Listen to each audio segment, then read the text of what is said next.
Salmo 119, de 49 a 52, diz assim o texto: Lembra-te da promessa que fizeste ao teu servo, na qual me tens feito esperar. O que me consola na minha angústia é isto, que a tua palavra me vivifica. Os soberbos zombam continuamente de mim, todavia não me afasto da tua lei. Lembro-me dos teus juízos de outrora e me conforto, ó Senhor. Vamos orar. Amado Deus e Salvador,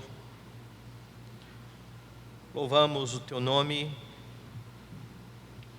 porque ao enviar Jesus Cristo, a fim de cravar na cruz os nossos pecados, de pagar o preço da nossa condenação, Ele assentou-se à destra do Senhor, onde temos um sumo sacerdote que advoga em nosso favor. Exaltamos o teu nome, porque por meio de Cristo podemos, na manhã do dia do Senhor, atender ao teu chamado e, como teu povo, nos achegar ao trono da tua graça, aguardando neste momento agora a instrução da tua palavra. Cremos, Pai, que o Senhor fala por meio da Escritura. Cremos que o Senhor nos dá instruções na forma como devemos viver e agradar ao Senhor. Por isso, rogamos que o Senhor venha levar todo o nosso pensamento cativo ao pensamento de Cristo, para que compreendamos a tua palavra neste instante, em nome de Jesus. Amém. Meus irmãos, as circunstâncias da vida muitas vezes levarão os crentes a experimentarem momentos de angústia, momentos em que o coração se abate, momentos em que vamos ter muita tristeza. E os exemplos da Escritura, eles são bastante abundantes.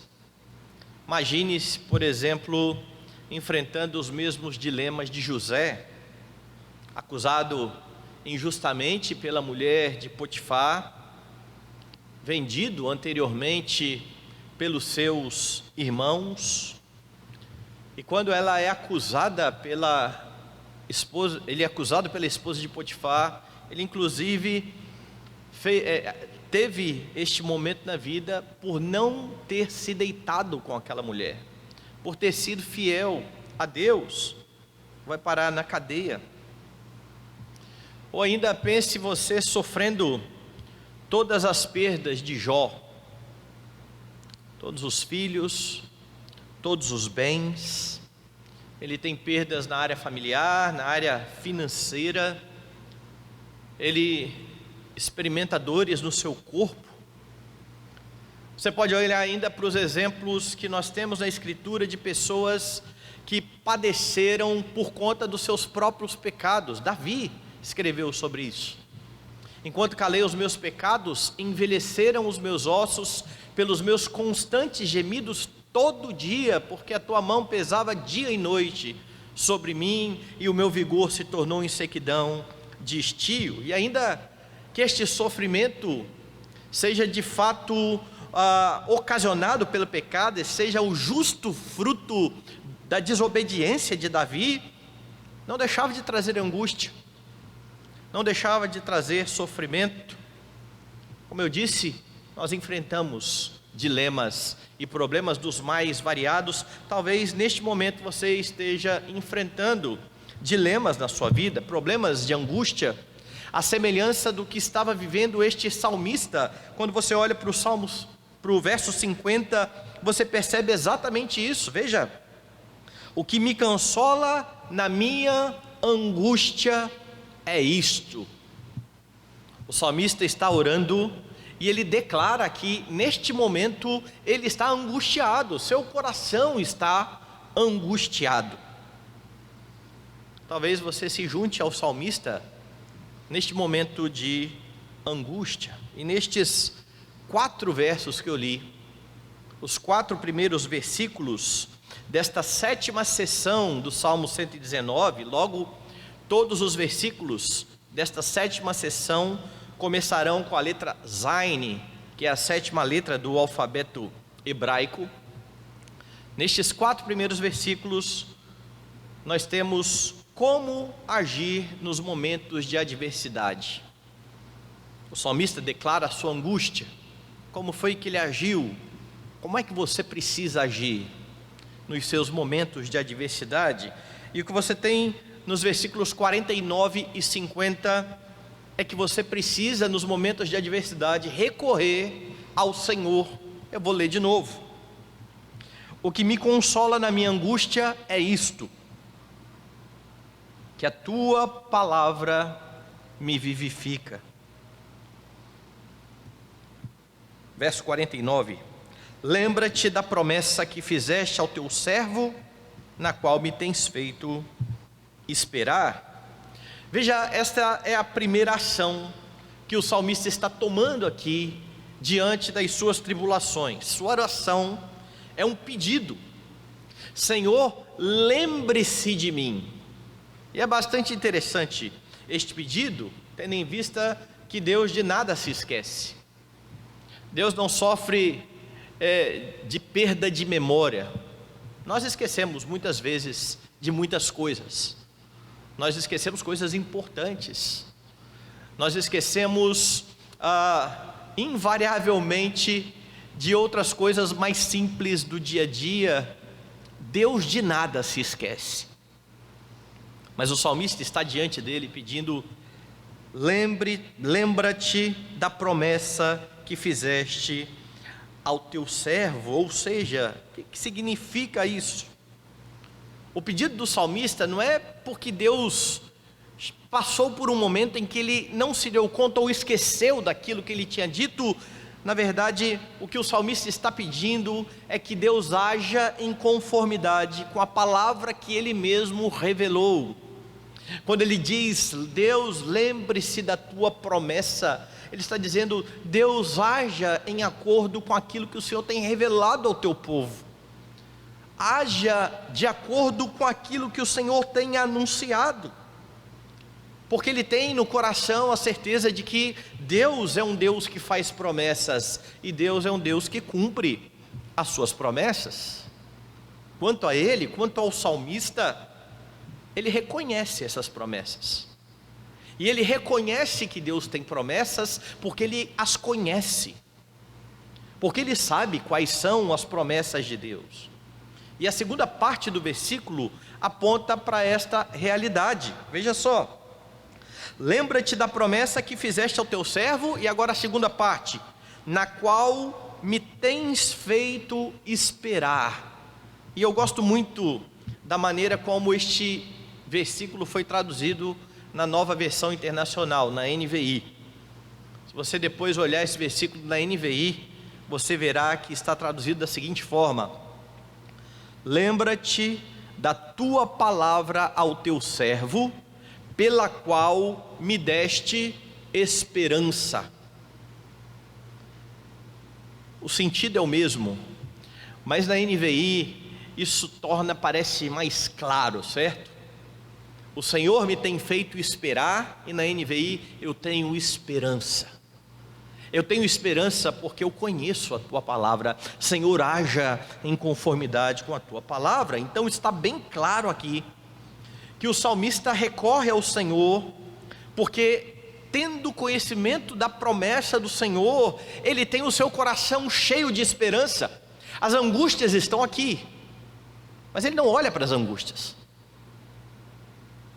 A vida lhe trouxe tribulações, mas ele não está focado nas tribulações. O seu foco é a palavra do Senhor, é a promessa do Senhor. E é por isso que, ao invés de sucumbir diante das pressões, ele tem esperança. Ele sabe que a última palavra está com o Senhor. Então a expectativa do salmista não está naquilo que ele gostaria que acontecesse. A expectativa do salmista está naquilo que Deus prometeu que faria, naquilo que Deus afirmou que faria. E é por isso então que ele está dizendo: lembra-te da tua promessa que fizeste ao teu servo, na qual eu tenho esperança. Diante das suas angústias, é preciso que você busque ao Senhor, lembrando que você tem um Deus a quem você pode recorrer, um Deus que jamais irá desamparar a sua vida, um Deus que está a cada dia ao seu lado, um Deus que enviou o seu Filho para que a sua culpa e o seu pecado pudessem ser cravados na cruz do Calvário. E é este Filho bendito de Deus que se deu pela igreja, o Senhor Jesus Cristo, que garante que Deus nunca irá abandoná-lo. Mas quando você buscar a Deus, busque mediante aquilo que a Escritura ensina você a respeito do caráter de Deus e das promessas de Deus, porque é isso que o salmista está dizendo. Ele está passando por momentos adversos, mas ele não pede segundo aquilo que ele deseja, porque diante do seu problema, a primeira coisa que você vai dizer: Senhor, tire de mim. Senhor, eu não aguento isso. Não, aguente um pouquinho. Semana passada nós ouvimos, semana retrasada, que Deus não dá nada que não possamos suportar. Ele é fiel. Ele está forjando nos crentes o caráter do Senhor Jesus Cristo, e é por isso que você pode, diante das adversidades e dos problemas, pedir ao Senhor conforme a vontade dEle, para que Ele fortaleça a sua vida e você tenha atitudes piedosas, mesmo diante de tribulações, porque quando você pede de acordo com os desejos do seu coração somente, quando você acha que ao buscar a Deus, você estará automaticamente livre das tribulações, você está criando expectativas que não são realistas.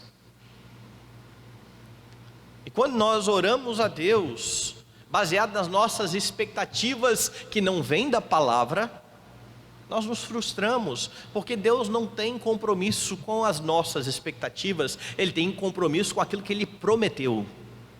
Ele prometeu que consolaria o seu coração.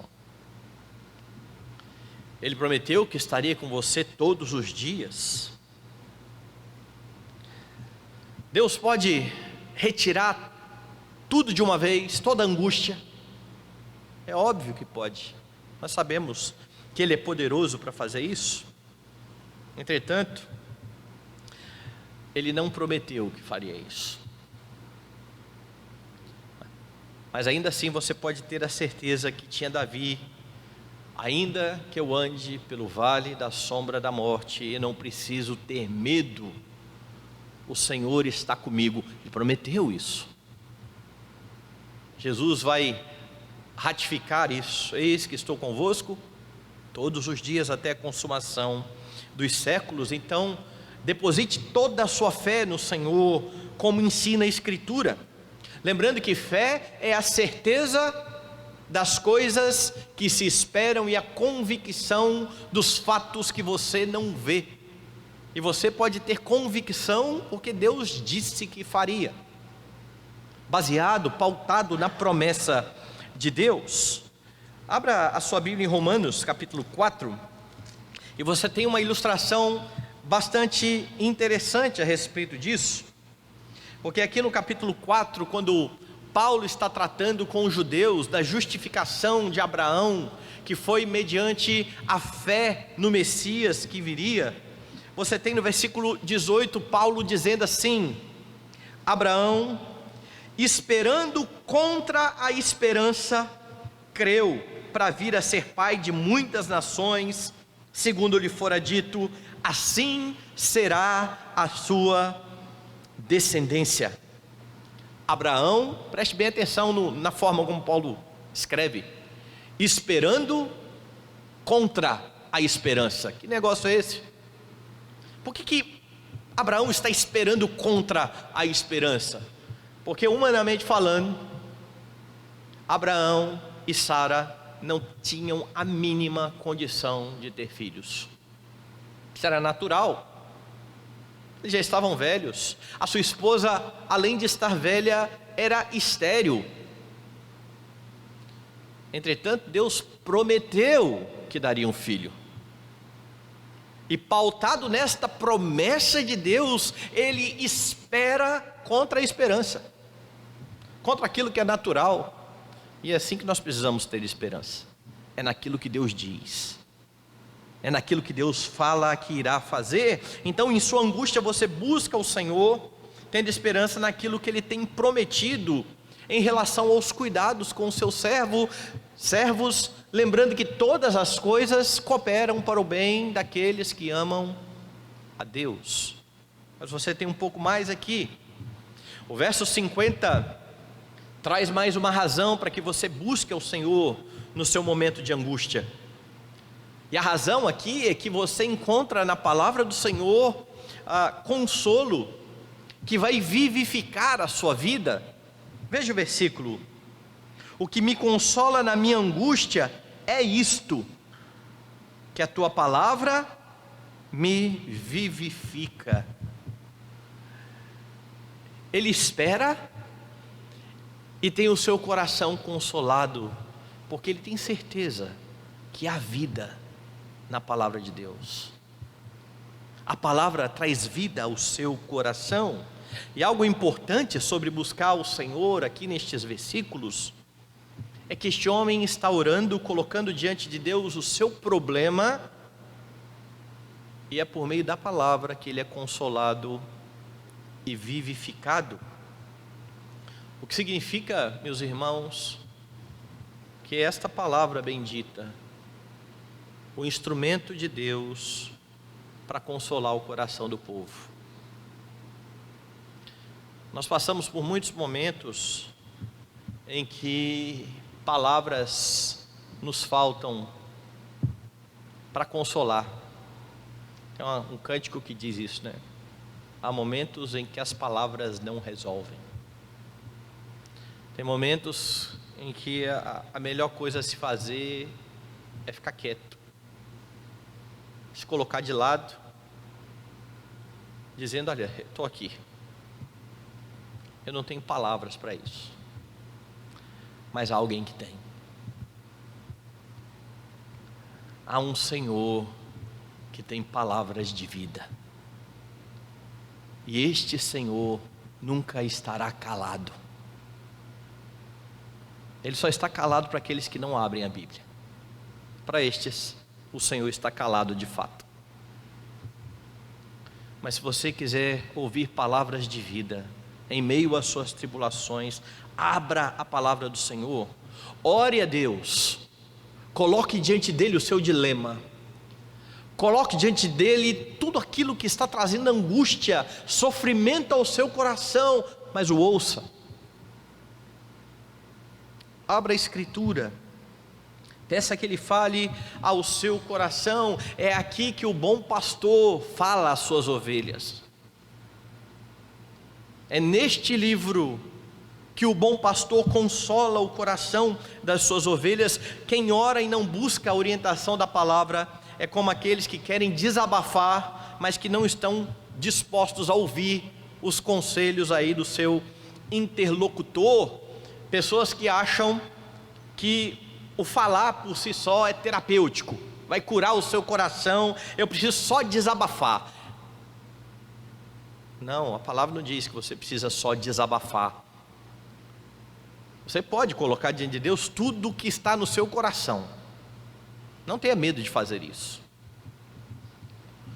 Mas quando você simplesmente faz isso, como se fosse um momento de catarse, pronto, acabou, me livrei. Não, você não se livrou de nada, o problema ainda está aí. Você até pode ter falado sobre isso, daquilo que te angustiava, mas o problema ainda está aí. Você precisa dar ouvidos ao que Deus tem para falar ao seu coração. Mas muitos crentes veem a Deus e há conselheiros como uma espécie de muro das lamentações.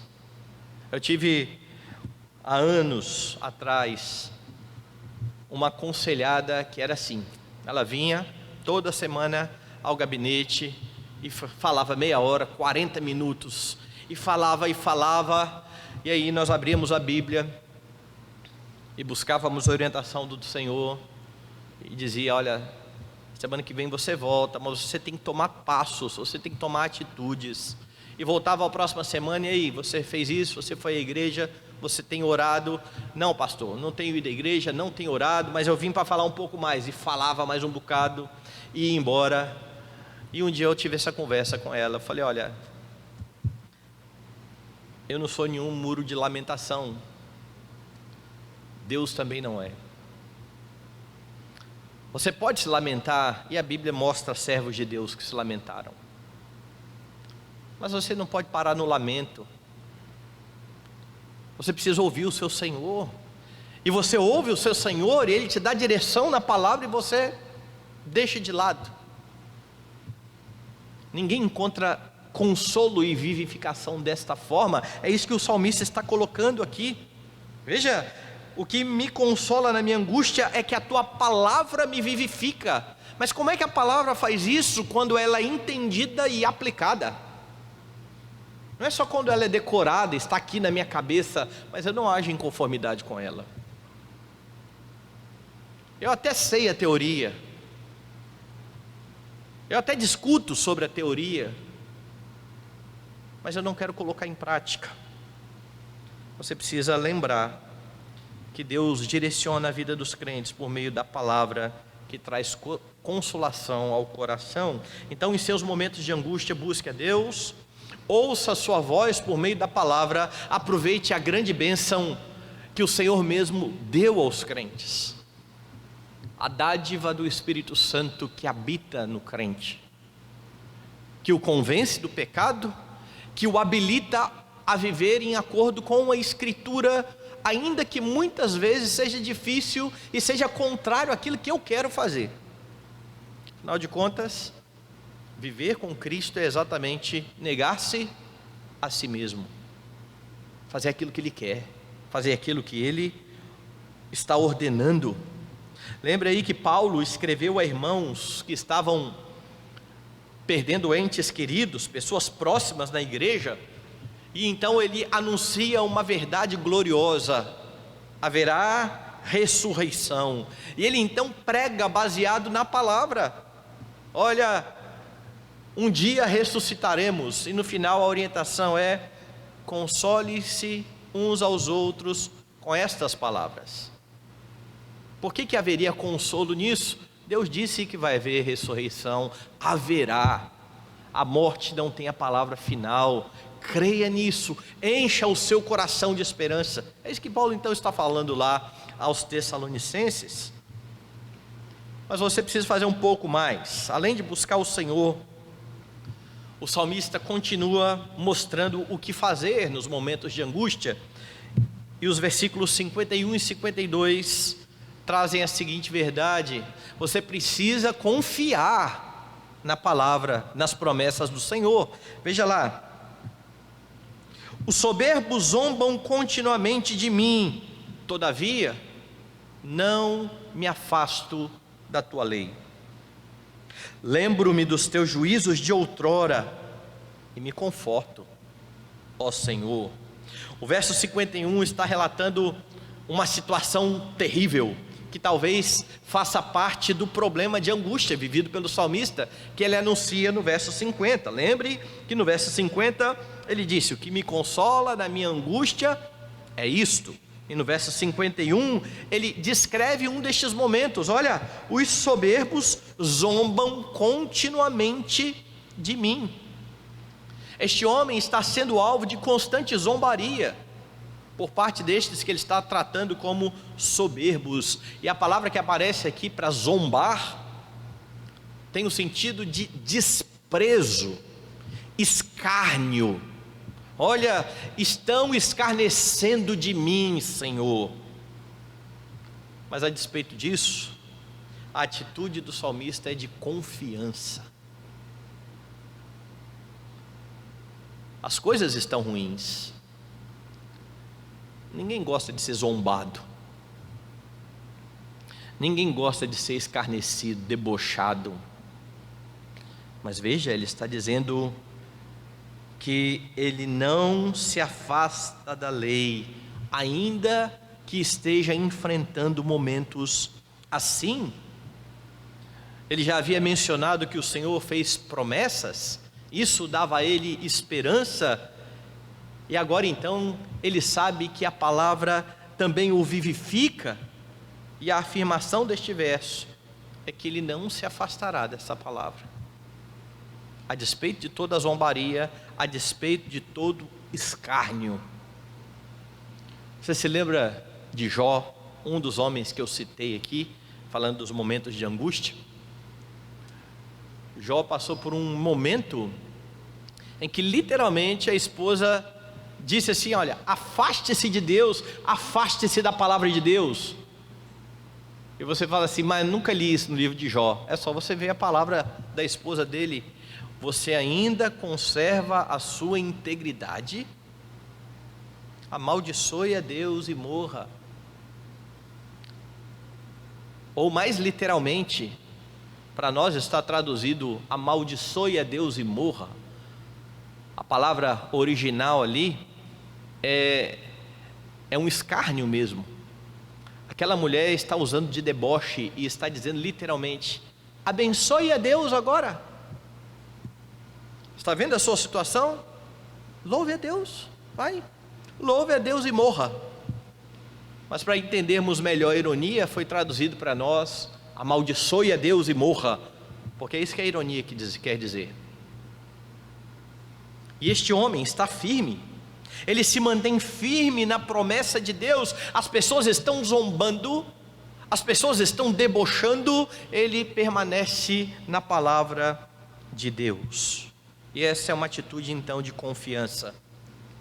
Diante de situações complicadas, pessoas zombando, debochando, e talvez você vai enfrentar momentos como esses, pessoas que vão debochar da sua fé. Onde é que está o seu Deus? Você não é crente? Você não vive todo domingo indo para a igreja, colocando a Bíblia debaixo do braço? Que negócio é esse?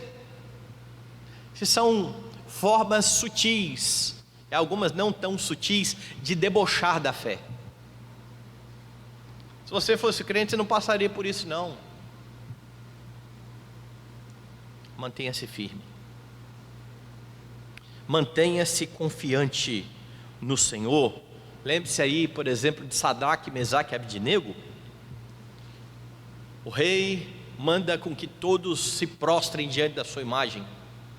E então, estes 3 jovens, na hora que tocam todos os instrumentos, permanecem de pé, e o rei os traz e manda acender a fornalha 7 vezes mais, a ponto daqueles que jogaram estes homens na fornalha terem morrido só de chegar perto do fogo. Mas antes de serem lançados na fornalha, eles são confrontados.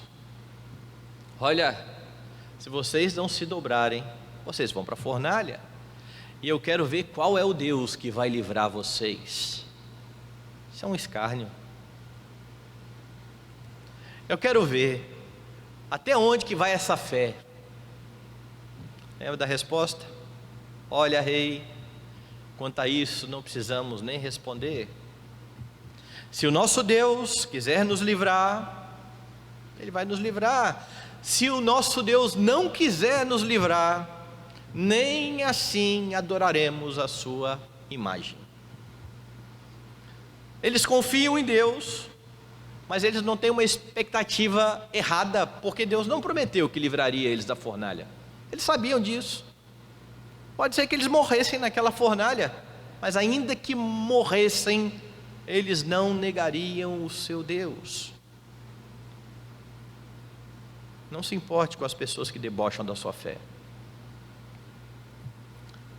Às vezes a atitude dos cristãos é de timidez, é de arredar o pé, é de nem mencionar que crê num Redentor bendito como o Senhor Jesus Cristo, com medo exatamente desse tipo de retaliação. Você não precisa disso. Você não precisa disso, você não precisa de provas da parte do Senhor. Você precisa confiar naquilo que Ele disse, como Jesus fez na ocasião da sua tentação, onde Satanás disse: se você é filho de Deus, mande a pedra se transformar em pão. Ele disse: não preciso disso, para saber que eu sou filho de Deus, porque nem só de pão viverá o homem, mas de toda palavra que procede da boca de Deus. Jesus está firmado na Escritura. Satanás está escarnecendo da palavra, dizendo: não funciona, não presta, não vai dar certo. Fique firme, busque forças no Senhor, busque o amparo do Senhor. Peça a Deus que o Espírito mantenha você fiel a despeito das tribulações e a despeito até mesmo daqueles que vão debochar da sua fé. Porque os momentos, por vezes, são tão complicados que crentes pensam em desistir, jogar a toalha, fraquejar na fé. Talvez já tenha passado até pela cabeça de muita gente aqui abandonar o Senhor. O que me vale isso? Asaf passou por isso. Com efeito, inutilmente conservei puras as minhas mãos. Isso foi a palavra de Asaf, um salmista, um homem que escreveu um cântico que está aqui e que a igreja canta há séculos. Olha, eu cheguei no momento em que quase desisti de ser crente. É a palavra de Asaf. E é nesse momento que você precisa confiar no seu Redentor, lembrando da verdade anunciada pela Escritura, de que a lei do Senhor é perfeita e restaura a alma, vivifica os crentes.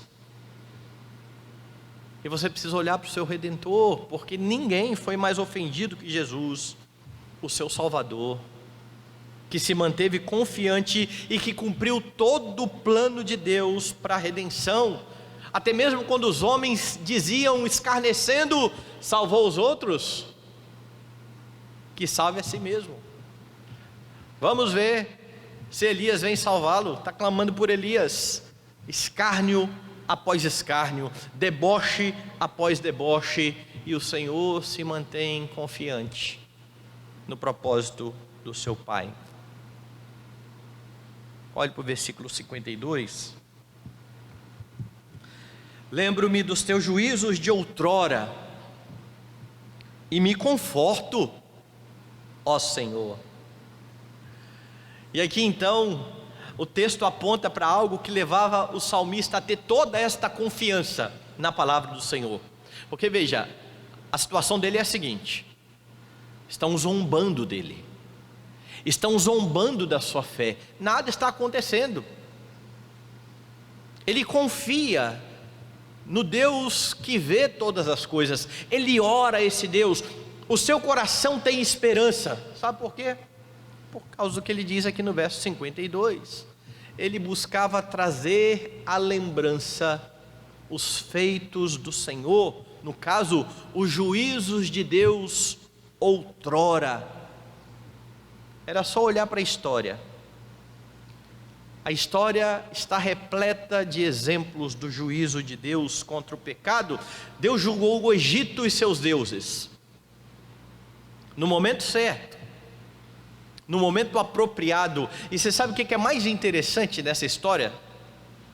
É que de antemão, Abraão, quando foi chamado por Deus, que disse: eu vou te dar essa terra, ouviu de Deus: daqui 400 anos, porque ainda não se encheu a medida dos pecados, das iniquidades dos amorreus, dos ferezeus, tal, Deus iria julgar aquelas nações.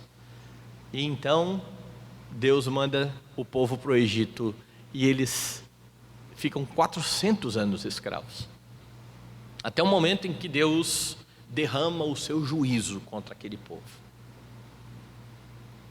E aí então, quando o salmista diz: lembro-me dos teus juízos de outrora, não é difícil pensar que ele tem também em mente isso.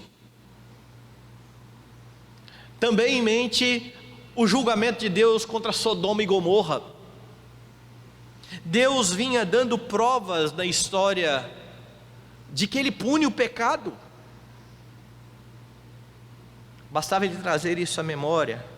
Eu lembro dos teus juízos de outrora, ou seja, o que Ele está dizendo aqui: Senhor, eu sei que o Senhor não está cego quanto à afronta dos meus inimigos. Eu sei que o Senhor não está alheio a isso que está acontecendo, e eu lembro que o Senhor é justo, e eu lembro que o Senhor socorre os seus, e essa lembrança trazia conforto ao coração deste homem, porque haverá momentos em que vai parecer que o Senhor estará mesmo distante, como sentiu Davi lá no Salmo 13, e perguntou: até quando, Senhor? O Senhor vai se esquecer de mim para sempre? Ou como experimentou Asaf, dizendo: quanto a mim, quase resvalaram os meus pés, porque eu invejava aqueles que estavam ao meu lado, e ao mesmo tempo ele via ímpios prosperando, enquanto ele, que era crente, passando por dificuldades. Ele, como eu disse, chega a dizer que quase se afastou do Senhor. Sabe o que trouxe o coração destes homens de volta ao sossego? A lembrança dos atos do Senhor. A mesma coisa que está acontecendo aqui com o salmista. Asaf diz que o seu coração mudou quando ele entrou na casa do Senhor e atentou para o fim destes homens. Davi, que começou questionando e dizendo: até quando, Senhor? Termina dizendo: quanto a mim, confio na tua graça, regozije-se o meu coração na tua salvação. E ao mencionar que ele confiava na graça de Deus, ele estava trazendo à memória o que Deus fez com ele, e quanto Deus foi gracioso para com ele outrora. Da mesma forma, você tem diante de você toda a história que dá a você plena certeza de que o Senhor julga retamente, e de que o Senhor não abandona os seus servos, lembrando de que ao seu tempo Ele vai socorrer. E você tem uma vantagem incrivelmente maior do que a desses homens, porque o salmista pode olhar para o passado e ver Deus julgando o Egito, pode olhar para Sodoma e Gomorra e ver Deus julgando aquela nação pecaminosa. Você pode olhar para a cruz e ver Deus julgando os pecados do povo. Você pode olhar para o sacrifício de Cristo e ter plena certeza de que Deus não tolera o pecado, e que ao seu tempo, no caso de Jesus, na plenitude do tempo, Deus socorre o seu povo. Essa é a maior prova de que Deus vem em socorro do seu povo. Olhe para a história, traga à mente os juízos do Senhor, traga à mente principalmente o juízo do Senhor contra o pecado, quando Cristo recebe a ira em seu lugar, a fim de que você pudesse experimentar de misericórdia, a fim de que você, como cantamos nessa manhã, unido a Ele, não morra. Essa é a promessa. Você não vai morrer. Isso não significa que você vai levar uma vida tranquila, porque por vezes a vida vai ser de fato difícil. Contemplar a cruz de Cristo trará sossego ao seu coração, pois essa é a maior prova de que Deus é justo e de que Deus não fecha os olhos para os pecados dos homens. Pecaram contra você, isso tem trazido tristeza, angústia. Espere no seu Senhor. Quando Pedro escreveu a sua carta, falando sobre os falsos mestres que estavam assolando a igreja, anunciando à igreja de que de fato a igreja sofreria com isso, ele tratou de lembrar a igreja que para eles o juízo lavrado a longo tempo não tarda, e a sua destruição não dorme. Eles estavam na igreja, Pedro está dizendo, o juízo já foi lavrado para eles, não tem jeito eles se livrarem disso, a destruição deles já está determinada, não tarda, confie, espere, aguarde. Então nas suas tribulações, você precisa trazer à memória os feitos do Senhor, as promessas do Senhor, confiando nelas. Como é que você age nos momentos de angústia? O salmista diz, recorra ao Senhor, e lembre que Jesus Cristo é o seu sumo sacerdote. O escritor de Hebreus diz que ele pode se compadecer das suas fraquezas, porque ele foi tentado em todas as coisas à sua semelhança, mas sem pecar. Por vezes, em meio às angústias, você vai pecar, você vai tomar atitudes que não deveria tomar, você vai tomar atitudes pecaminosas e não vai honrar o Senhor. Mas a boa notícia é que em Cristo você tem também perdão. Mesmo quando você não age como deveria agir. Perdão, consolo, vivificação. Aqui. Por meio da palavra. É por isso que você precisa, nos momentos de angústia, confiar nas promessas. E a história está aí registrada para o seu ensino, como afirmou Paulo aos Romanos. Deus é o justo juiz, Deus não se esquece, Deus não está alheio, Deus já te absolveu, Deus já puniu em Cristo a culpa do seu pecado. Agora, segundo Paulo, Ele concede a você graciosamente com Cristo todas as coisas. Você tem um gracioso Redentor que sofreu por você na cruz, e a palavra deste Redentor está à sua disposição. Você tem livre acesso à Escritura, você pode ouvir todos os dias a voz do Senhor, principalmente você pode ouvir o Senhor falar dominicalmente, na pregação da palavra. É por isso que você conta com este grande consolo, daquele que sofreu a maior das angústias, para que hoje você pudesse estar livre dos pecados e ter livre acesso ao trono da graça de Deus. Então, diante daquilo que Cristo fez, você precisa ter plena convicção de que pode passar pelos momentos de angústia, recorrendo e confiando em todas as promessas de Deus.